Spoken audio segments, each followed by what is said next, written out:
Foam rolling the IT band. Lay on top of the foam roller just below the hip bone.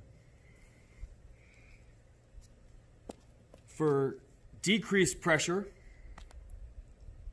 let your leg rest out in front. For increased pressure, stack the legs on top of each other.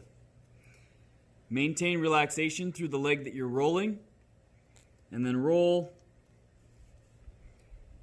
down the IT band looking for any tender areas.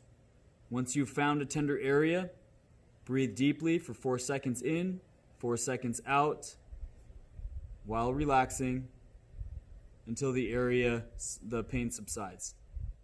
Once the pain does subside, you can roll further down the IT band, searching for any more tender spots.